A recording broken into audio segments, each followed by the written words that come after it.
Hello everyone, my name is Aparna. Today we are going to continue with our chapter, that is chapter 6, History. We have completed 4 parts. If you have not seen the other 4 parts, please go and watch it. Now we will start from here. Thus, the architectural journey of domes and arches began in the ancient Roman Empire. They were almost forgotten by Western Europe of the Middle Ages. They then began to be used extensively in the architecture of Islamic countries and India. In the process, they took on new forms and styles. ठीक है, अब यहाँ पर जो डोम्स और arches का जो architectural journey थी वो कहाँ से आई थी? आपका एंशियंट रोमन एम्पायर से आई थी और धीरे धीरे वो वेस्टर्न यूरोप से लेकर वेस्टर्न यूरोप में फैल गई मिडिल एजेस के आसपास. अब ये जो आर्किटेक्चर है उसमें क्या किया, बहुत सारी इस्लामिक कंट्रीज और इंडिया ने उस चीज़ को अपनाना स्टार्ट किया. और ये जो प्रोसेस था उसमें क्या हुआ, they took on new forms and styles. ये जो प्रोसेस था वो बहुत ज़्यादा नए फॉर्म्स में अब दिखने लगा, बहुत सारी जगह इस चीज़ का यूज़ होने लगा. In Europe, interest in ancient Greek and Roman culture was revived in the 14th century, beginning with Italy. Architects began using domes and arches once again. The style they adopted was developed by Islamic architecture when Michelangelo designed the St. Peter's Cathedral in 1547 CE. He took inspiration from Greek temples and Roman and Islamic domes. अब यहाँ पर बताया है कि Europe में, ठीक है, Europe में जब एंशियंट ग्रीक से और रोमन कल्चर को रिवाइव करके, ठीक है, रिवाइव करके 14th सेंचुरी में रिवाइव करके इटली में क्या हुआ, उस चीज़ का यूज़ होने लगा. जो आर्किटेक्ट्स जो थे, जो डोम्स और आर्च का जो फिर से मीन्स यहाँ पर ये बोला जा रहा है कि मिडिल एजेस में ये चीज़ बहुत ज़्यादा प्रचलन में आई थी और उसके बाद में फिर से यूरोप में 14th सेंचुरी के आसपास फिर से इटली ने उस चीज़ को अपनाना स्टार्ट कर दिया. जो डोम्स और आर्चेस का जो यूज़ था वो फिर से बनाना उन्होंने स्टार्ट किया. ये जो स्टाइल था वो इस्लामिक आर्किटेक्चर से अडॉप्ट किया गया था. जब यहाँ पर बताया गया कि जब सेंट पीटर्स कैथेड्रल बनाया गया उस वक्त पे उसको डिज़ाइन किया गया था. मिचेलैंग्लियो ने 1547 सीई में उन्होंने ग्रीक टेम्पल्स और रोमन और इस्लामिक डोम से उस चीज़ की इंस्पिरेशन लेकर उसको बनाया था. The architectural style in which tall Greek columns, arches and domes are used is called the classical style. It continues to be used even today. ठीक है, ये जो आपका जो स्टाइल दिख रहा है यहाँ पर, ये जो स्टाइल है वो आपका बोला जाता है उसको क्लासिकल स्टाइल, जिसमें कॉलम्स का यूज़ होता है, आर्चेस का यूज़ होता है और डोम्स का यूज़ होता है. और ये जो फॉर्म है वो आज भी क्या होता है, यूज़ किया जाता है. Painting and sculpture. The Renaissance is most renowned for its magnificent paintings and sculpture. In Europe of the Middle Ages, painting has limited scope, restricted to biblical figures as seen in figure 6.12. The things been changing towards the end of the 13th century when artists began painting based on their observations of real humans. Religious figures continued to dominate, but the elite and rich successful professionals began to get their portraits printed.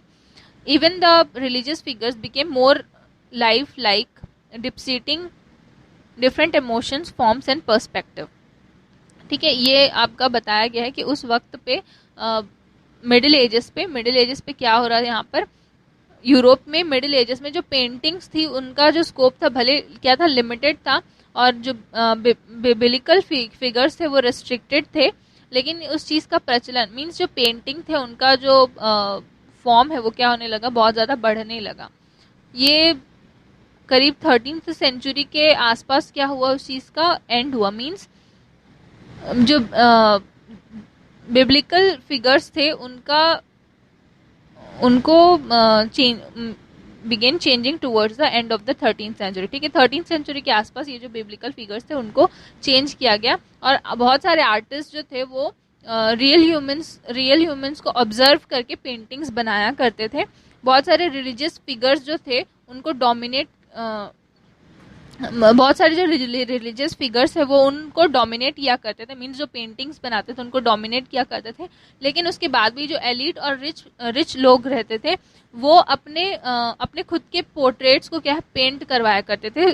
Successful professional जो थे वो उस चीज़ को portrait के form पे paint करवाया करते थे। और इवन द रिलीजियस फिगर्स, ठीक है, बाद में रिलीजियस फिगर्स ने भी क्या किया, रिलीजियस फिगर्स में भी बहुत सारे इमोशंस, मीन्स पेंटिंग के थ्रू क्या दिखाए गए, वहाँ पर डिफरेंट इमोशंस दिखाए गए, फॉर्म्स और पर्सपेक्टिव जो थे वो दिखाए गए। Color technique and science. With new colors being introduced from India and Iran, artists began experimenting with colors and methods. They also used new oil-based colors. They mixed colors to get innumerable shades. ठीक है, अब यहाँ पर जो colours थे वो India और Iran से नए नए कलर्स इंट्रोड्यूस हुए, तो आर्टिस्ट जो थे वो उसका नए कलर्स और मेथड्स का यूज़ करके अलग अलग तरीके से वो लोग वहाँ पर पेंटिंग जो है उसको बनाया करते थे। ठीक है, एक नया फॉर्म उनको सामने नए कलर के फॉर्म पे उनको मिला, जैसे कि जो कि ऑयल बेस्ड कलर्स कहलाया। ये मिक्स्ड वो क्या करते थे, अलग अलग कलर्स को मिक्स कर कर बहुत सारे अलग अलग शेड्स बनाया करते थे। Their paintings also became more realistic as they began depicting perfect replicas of what they saw. This became possible when, with an understanding of perspective, when we look at a scene, objects that are close look bigger, while objects that are far away look smaller. Objects in the background become smaller in geometric proportion. Calculating this proportion helped artists to separate near and distant objects in their paintings. अब यहाँ पर जो painters हुआ करते थे वो एक तो कलर्स का यूज़ करके उन्होंने क्या किया, बहुत ज़्यादा रियल, ऐसा जब वो पेंटिंग बनाते थे तो ऐसा लगता था कि बहुत ज़्यादा रियल पेंटिंग है। और उन्होंने जो डिस्टेंट ऑब्जेक्ट है और जो पास के ऑब्जेक्ट हैं और जो दूर के ऑब्जेक्ट्स हैं उनमें भी आसानी से अब वो फ़र्क करने लगे थे। मीन्स दूर के ऑब्जेक्ट को छोटा बनाते थे और पास के ऑब्जेक्ट को बड़ा बनाते थे, जिसकी वजह से जो पेंटिंग है वो क्या है बहुत ज़्यादा अच्छी दिखती थी और एकदम रियलिस्टिक पेंटिंग्स में दिखने लग गई थी वो। और जो प्रपोर्शन था, मीन्स किसी भी, जैसे आपका जो मैंने आपको प्रीवियस क्लास में मीन्स आपके ज्योग्राफी में बताया था स्केल का यूज़ करके, ठीक है, तो वो क्या करते थे एक प्रपोर्शन में एक कैलकुलेट करते थे कि जो हाइट है, जैसे कि सपोज कर लेते हैं कि ये कोई फिगर है, उसका हाइट आपका 5 फीट समथिंग कुछ होगा, तो वो यहाँ पर स्केल का यूज़ करके उसको क्या करते थे पोर्ट्रेट में उतारने के लिए उसमें छोटे फॉर्म पे यूज़ करते थे। मैं 5 फीट हाइट है तो 5 इंच में या 5 सेंटीमीटर में उस फिगर को बनाने की कोशिश करते थे। One famous example is seen in the painting in figure 6.13 by the famous artist Raphael, born in 1483, died in 1520 CE. We can distinguish close from far by seeing small human figures in the distance, while the figure in the foreground are bigger. We can see the lines linking the figure in the front and the building in the background converging.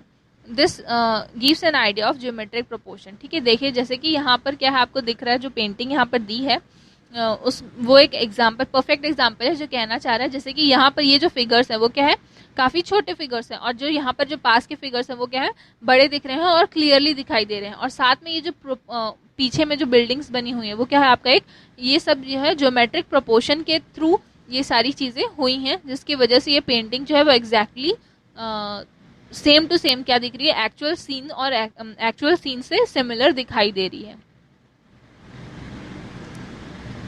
Another techniques emerged from science which was helping rapidly during this period.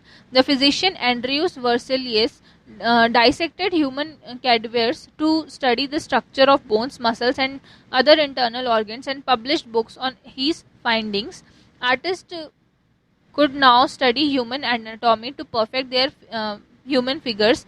Many of them even dissected human bodies to get a better idea of the internal structure. The most famous among them was Leonardo da Vinci. ठीक है, अब यहाँ पर science के through एक अलग नई technique जो है वो सामने आ रही थी, जो कि उस वक्त पे बहुत अच्छी तरीके से ग्रो कर रही थी। उस वक्त पे जो फिजिशियन थे, फिजिशियन का नाम है आपका दिया गया है यहाँ पर एंड्रियोस वर्सेलियस, उन्होंने ह्यूमन के स्ट्रक्चर्स को, मीन्स ह्यूमंस को डाइसेक्ट किया था, काटा था, ठीक है, काटने के बाद में उनके जो बोन के जो स्ट्रक्चर्स थे, मसल्स हैं और जो भी इंटरनल ऑर्गन्स हैं उनको स्टडी किया और उसके बाद में अपनी बुक्स को पब्लिश किया, अपने खोज के अनुसार अपनी एक बुक को पब्लिश किया। अब ये जो आर्टिस्ट थे वो ह्यूमन फिगर को बहुत अच्छे से समझने के लिए उस ह्यूमन एनाटॉमी की स्टडी करने लगे। अब यहाँ पर बहुत सारे आर्टिस्ट जो थे उन्होंने क्या किया, ह्यूमन बॉडीज को डाइसेक्ट किया ताकि उनको इंटरनल स्ट्रक्चर के बारे में बहुत अच्छे से एक आइडिया मिल जाए, एक बेटर आइडिया मिल जाए। जो फेमस, द मोस्ट फेमस, ठीक है, बहुत सारे जो फेमस आर्टिस्ट हुआ करते थे उनमें से एक का नाम यहाँ पर दिया गया है, लियोनार्डो डा विंची। नेक्स्ट आपका 2 इम्पॉर्टेंट पेंटर्स है, हम लोग नेक्स्ट क्लास में पढ़ेंगे। Thank you.